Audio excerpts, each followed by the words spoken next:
a short video.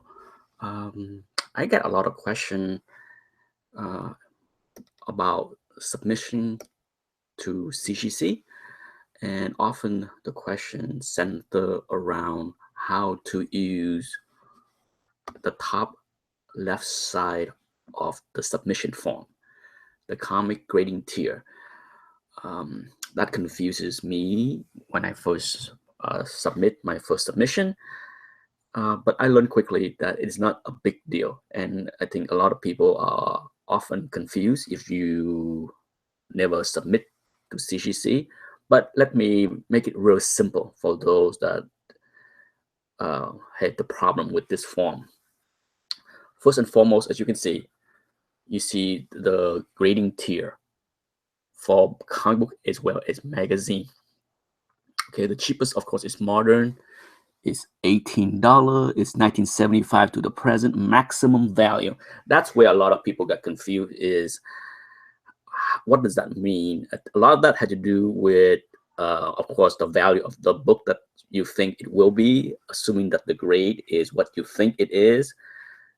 CGC also used that for insurance purposes. Okay, let's throw aside the issue that the more valuable the book is, the higher the fee should be. Okay, I don't agree with that, but that's out of yours and my control. Okay, because it takes the same effort for the most part to grade any book, unless it's modern. Modern books, sure, it's quicker because restoration checking is quicker, as well as you don't have to spend a lot of time going through the interior of the book. You still do. CGC still go through the entire book, counting the page quickly, but it takes less time, no doubt about it, to grade a modern book today that just came out of the press today compared to something that was printed 50, 40, 60 years ago. One of the part is you had to be much more gentle in handling the book, so it takes longer to just flip the page. Okay, especially on golden age or low grade books, it just takes longer, take more effort to slow the process down. That's one of the big reasons. But for the rest, it's basically take about the same amount of time. Now, regardless, you have modern, you get value, you get economy, standard, and express. Okay, if you submit value on normal everyday book that's worth less than $200 or even over 200, okay, it's gonna take you a few weeks, if not a few months. Okay, that's a tier that a lot of people that want to save money, that are not in a rush. If you are in a rush to flip a book, there is absolutely no reason to be cheap when it comes down to submission to CGC. Okay, that's my best advice that I like to stress, because if you have a hot book that is hot right now and you like to sell it within the next 2 weeks, then fork out standard $60, okay, or even express if the book is gonna be worth $1,000. Okay, I would recommend people to submit the express methods of like $95 if the book is worth no more than say $200, because to spend half of that fee in slabbing costs, you better off just sell the damn thing raw for $100. Okay, but when it comes down to picking the tier, whether it's economy or standard or express, I would not sweat it. Okay, that's my advice to everyone that always asks me that questions. My answer is always the same. Don't sweat it. Let's say, for example, let me give you an example of what that happened recently with me. My Hulk 181. Okay, I had no idea what the grade's gonna be. Could it be a 9.2? Could it be a 9.4? Could it be a 9.6?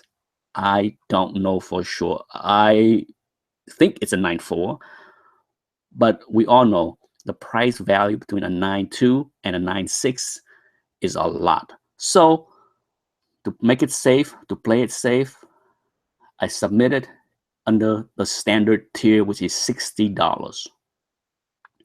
Maximum value $1,000. Okay.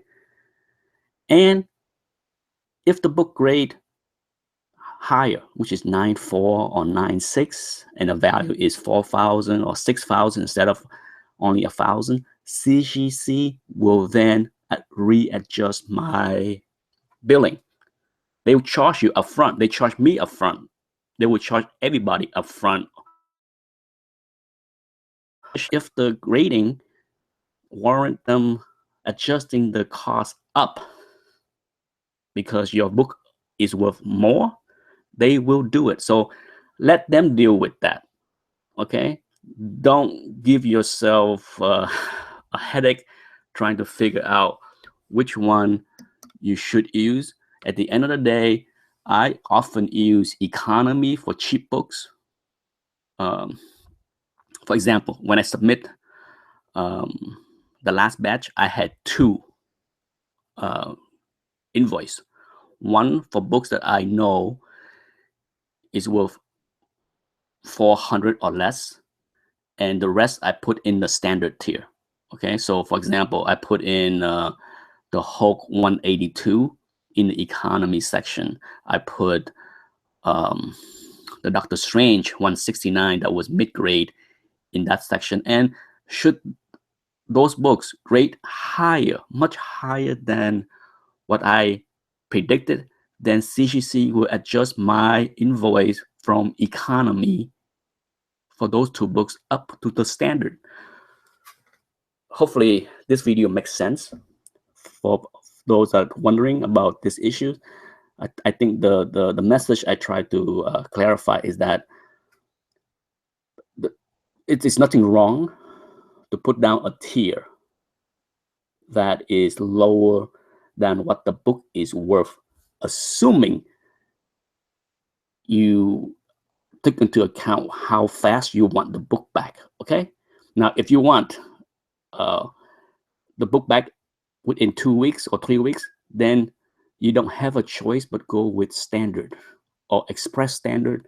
There's a bunch of different speed up servers that will allow you to move up the queue. Okay, if you look to the far right, look at the far right, you have fast track. Okay, that add $10 per book. So if you're sending a book through the economy tier and check their turnaround time, and that is too slow for you, then by all means spend the extra $10 on top of your $35 a book on the economy tier to get your books faster. At the end of the day, if you are slabbing to sell, you must take into account the turnaround time, because a book can stop being hot within days. Okay, and if you have to wait 2 or 3 months for a book to return to you, you may miss the window to sell at the higher price.